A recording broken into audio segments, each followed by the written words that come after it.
Bienvenido a esta nueva exploración.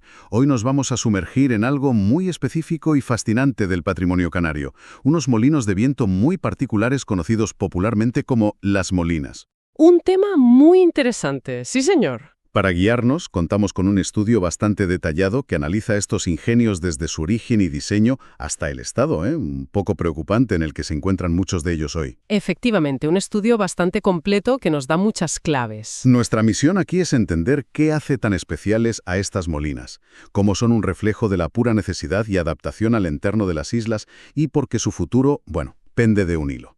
Vamos a descubrir una pieza clave, quizá menos conocida de lo que debería, del ingenio canario. ¿Nos adentramos? Vamos allá. Bueno, para empezar, vamos a situarnos un poco, porque cuando pensamos en molinos de viento, quizás nos vengan a la cabeza imágenes más antiguas, ¿no? Claro, los típicos de torre. Exacto. Estas molinas, sin embargo, son relativamente recientes. El estudio nos dice que aparecen sobre todo a finales del siglo XIX y principios del XX. Eso es. Y geográficamente se concentran en las islas más orientales del archipiélago, Fuerteventura y Lanzarote. ¿Por qué allí, precisamente? Es una buena pregunta. Las condiciones de viento en esas islas son muy particulares, bastante constantes, lo que sin duda favoreció este tipo de tecnología. Pero lo realmente interesante, como apunta la investigación, es que estas molinas no surgen de la nada. Ajá. No son una invención totalmente disruptiva, digamos, sino una evolución muy inteligente. Son una adaptación local de otro tipo de molino harinero que ya existía, el llamado sistema Ortega. O sea, que no fue un borrón y cuenta nueva, sino más bien un vamos a darle una vuelta a esto que tenemos. Exactamente. Refleja la capacidad de los artesanos y carpinteros locales de esa época para observar, analizar y sobre todo innovar con los materiales y conocimientos que tenían a su alcance, ¿sabes? Claro. Adaptaron un diseño preexistente a las necesidades y recursos específicos del entorno insular. Eso ya nos dice mucho sobre el ingenio práctico de la época. Un ingenio que, lamentablemente, parece que no estamos sabiendo conservar del todo bien. El estudio es bastante claro al respecto. Su supervivencia no está garantizada. Sí. A pesar de que Canarias cuenta con leyes de patrimonio histórico, la realidad sobre el terreno es que muchísimos molinos tradicionales, y las molinas no son una excepción, están en situación de abandono. Es una pena, la verdad. Muchos están en ruinas, casi desaparecidos. Llama la atención que muy pocos ejemplares hayan conseguido la máxima protección, la declaración como bien de interés cultural, el famoso BIC. Es una situación compleja y bastante delicada, sí. La vulnerabilidad de estas construcciones viene de varios frentes. Por un lado, el cambio radical en los modos de vida. Claro. La molienda tradicional de grano para hacer gofio o harina ya no es una actividad económica central como lo fue. Simplemente ya no se usan para lo que fueron creadas. La función original desaparece. Correcto.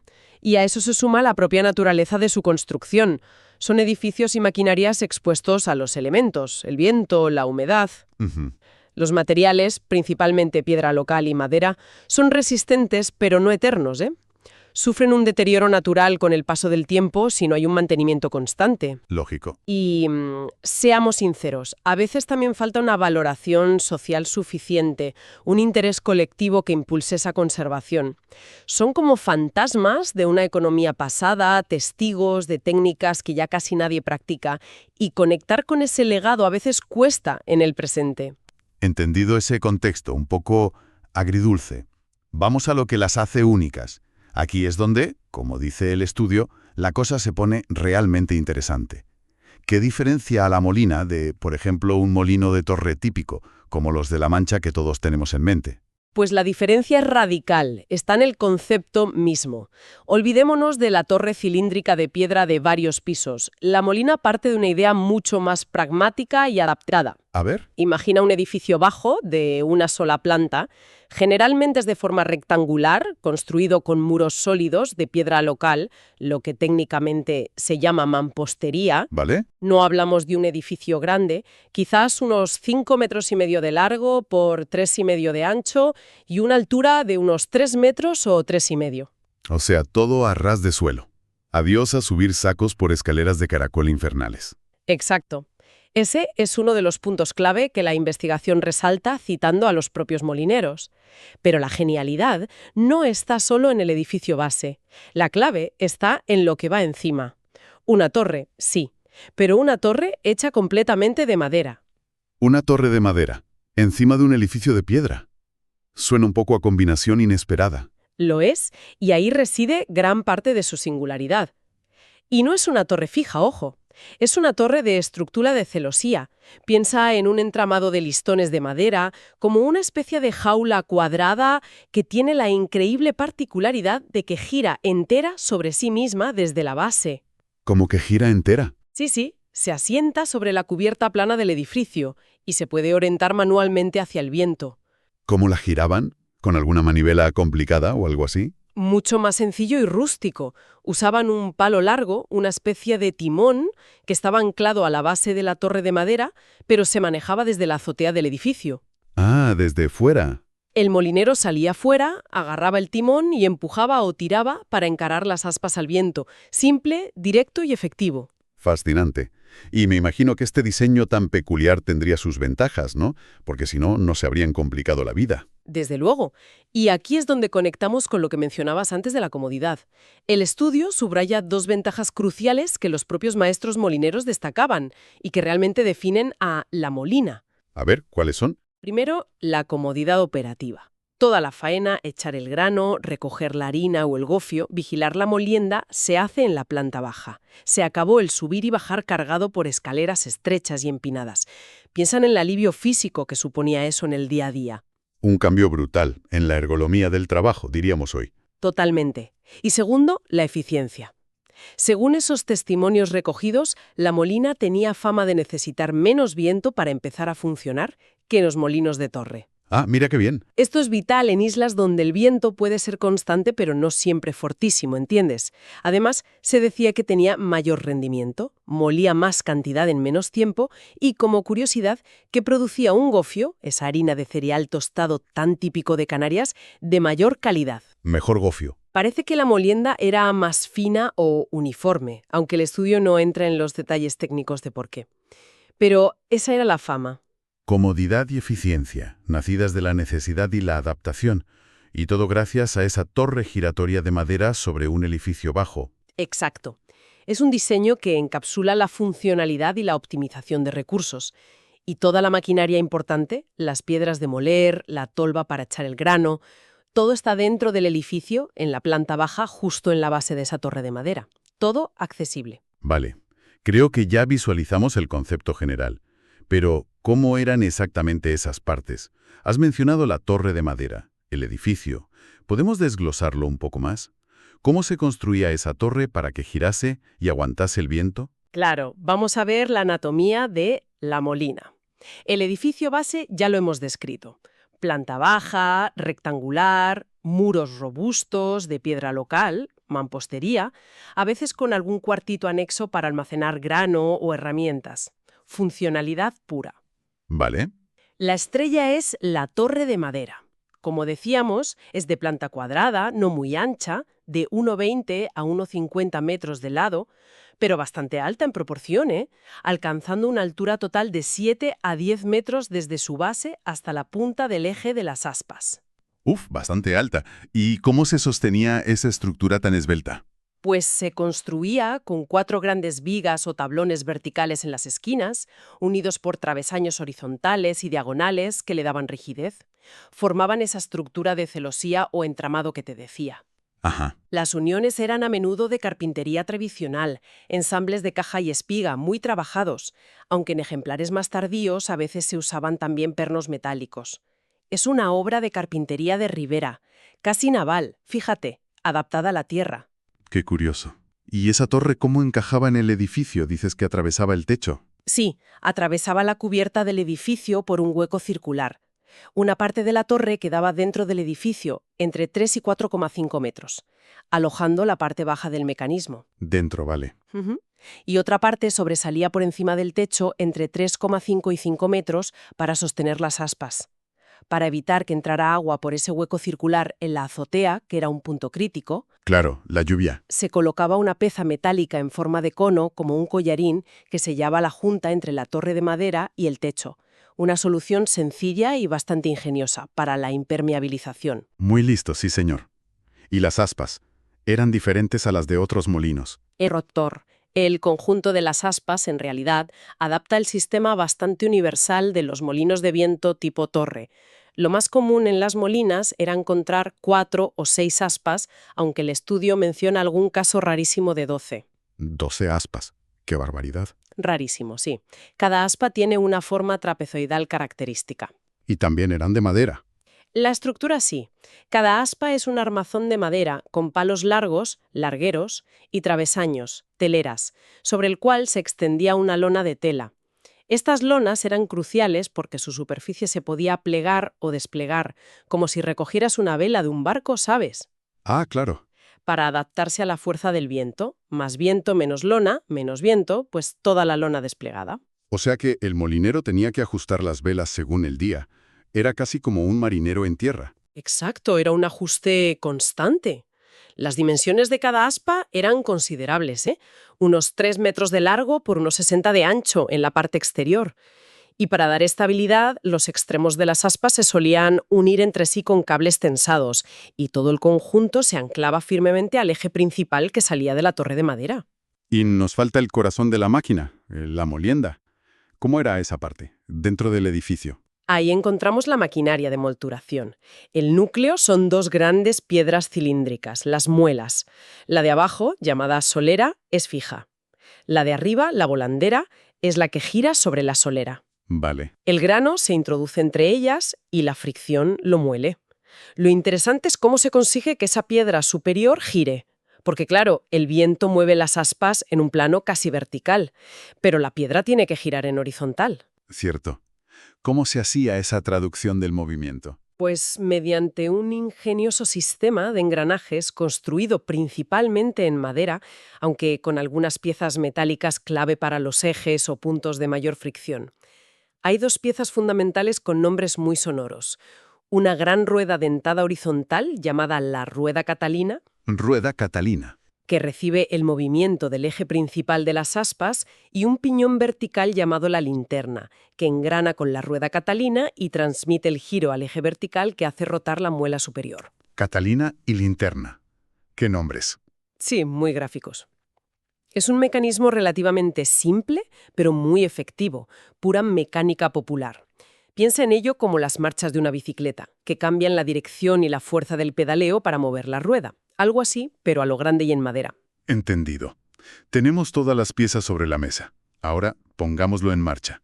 ¿Cómo era el día a día del molinero con su molina? A lo largo, para girar toda la torre de madera hasta que las aspas quedaran bien encaradas. Orientar la máquina. Eso es.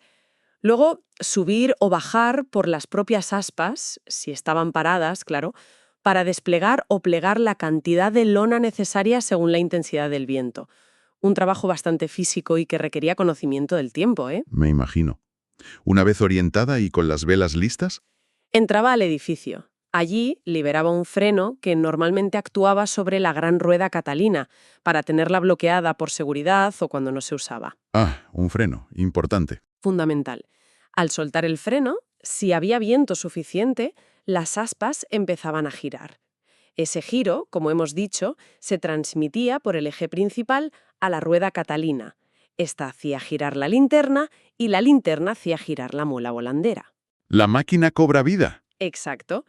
En ese momento, el molinero empezaba a verter el grano, ya fueran cereales como el millo, maíz, trigo, cebada para hacer gofio, o a veces otras semillas, en una gran tolva, que es como un embudo gigante de madera situado encima de las muelas. ¿Y cómo llegaba el grano justo al centro de las piedras? Para que se moliera bien. Pues caía desde la tolva por una especie de canaleta vibratoria de madera, la canaleja, que lo dosificaba y lo dejaba caer justo por un agujero en el centro de la muela superior, la volandera. Qué ingenioso lo de la canaleja vibratoria. Sí, así el grano caía poco a poco. Al girar esta muela sobre la inferior, la solera, la fricción entre ambas pulverizaba el grano. ¿Y el producto final, la harina o el gofio, dónde iba a parar? El grano molido salía por el borde exterior de las piedras y se acumulaba en un espacio alrededor de ellas, a veces protegido por un cajón de madera que se llamaba la balsa. La balsa. Desde ahí, por simple gravedad, caía a través de una abertura a un cubo o directamente a los sacos que el molinero colocaba debajo. Era un proceso continuo mientras hubiera viento y grano que echar. Parece un sistema muy bien pensado, muy integrado, casi como un organismo vivo cuando estaba en funcionamiento. Totalmente. Y hay un detalle más que apunta al estudio y que resulta fascinante, de verdad. ¿Ah, sí? ¿Cuál? Al analizar las dimensiones de varias molinas, bien conservadas, los investigadores observaron que el diseño no parece ser aleatorio desde un punto de vista estético o proporcional. Parece seguir ciertas reglas geométricas clásicas de forma intuitiva o aprendida. ¿Reglas geométricas? ¿En una construcción artesanal como esta? ¿Me sorprende? Sí, suena sorprendente, pero parece que hay patrones. Por ejemplo, mencionan que la anchura de la base cuadrada de la torre de madera suele ser aproximadamente 1/3 de la altura total del edificio de piedra sobre el que se asienta. 1/3. Es una proporción que recuerda a la ley de tercios, muy usada en composición visual, en fotografía, en pintura. Anda, qué curioso. Y no solo eso, la altura total de la torre de madera, desde la azotea hasta el eje, parece guardar una relación cercana a la sección áurea, el número áureo, phi, aproximadamente 1,618, si se compara con la altura del edificio base. La sección áurea también. Parece que sí, o algo muy cercano. Incluso el diámetro total que barrían las aspas al girar parece corresponder más o menos a 2/3 de la altura total del conjunto, edificio más torre. O sea que los maestros carpinteros y albañiles que las construían, quizás sin saber de matemáticas griegas ni de números áureos, buscaban una armonía visual, un equilibrio, instintivamente. Eso sugiere la investigación. Podría ser un conocimiento empírico, transmitido de generación en generación, buscando no solo que la máquina funcionara bien, que fuera eficiente, sino que también tuviera una presencia equilibrada, unas proporciones agradables a la vista. Fascinante. Por supuesto, al ser artesanales hay variaciones y tolerancias, No son medidas exactas al milímetro en todos los casos. Pero la tendencia está ahí. No eran solo artefactos utilitarios, también tenían una estética intrínseca, una belleza funcional. Qué interesante es pensar que detrás de la necesidad práctica también había una búsqueda de armonía, de belleza incluso. Bueno, hemos recorrido bastante camino. Si tuviéramos que resumir lo esencial de esta exploración de la Molina Canaria, ¿con qué nos quedaríamos? Yo diría que nos quedamos con la imagen de un ingenio único, nacido de la inteligencia adaptativa local. Una solución tecnológica específica para las condiciones y necesidades de las Islas Orientales Canarias. Muy específica, sí. Que ofrecía ventajas muy claras en comodidad y eficiencia respecto a otros modelos de molino. Es un ejemplo brillante de tecnología vernácula, de cómo la sabiduría popular puede crear soluciones sofisticadas con recursos limitados. Totalmente de acuerdo. Y por otro lado, la constatación de su enorme fragilidad actual. Lo hemos visto al principio. Son mucho más que piedras y madera viejas. Son cápsulas del tiempo que nos cuentan historias sobre economía agraria, sobre tecnologías olvidadas. Exacto, sobre cómo se aprovechaba el viento, sobre formas de vida comunitarias que ya casi no existen. Conservarlas no es solo una cuestión de nostalgia o de mantener un paisaje pintoresco, que también. No, va más allá. Es preservar memoria, identidad y conocimiento técnico popular. El desafío es enorme, porque implica no solo restaurar la estructura física, sino también encontrarles un uso o un significado en el siglo XXI, que justifique la inversión y el esfuerzo. Y eso nos deja con una reflexión final para quien nos escucha. Ante este tipo de patrimonio, tan ingenioso en su concepción pero tan vulnerable hoy, ¿cómo encontramos el equilibrio entre la necesidad de preservarlo y las prioridades, a veces muy distintas, de nuestro tiempo? ¿Qué valor real le damos a estos testigos de un pasado no tan lejano, pero radicalmente diferente? Y quizá, yendo un paso más allá, ¿cuántas otras molinas, metafóricamente hablando, cuántos otros ejemplos de ingenio local adaptado al medio, de soluciones brillantes y sostenibles desarrolladas por comunidades locales, podrían estar ahora mismo olvidados, deteriorándose en silencio en cualquier rincón del planeta? Buena pregunta. Esperando a que alguien los redescubra y valore antes de que desaparezcan para siempre, llevándose consigo su pequeña pero valiosa lección de historia y sabiduría.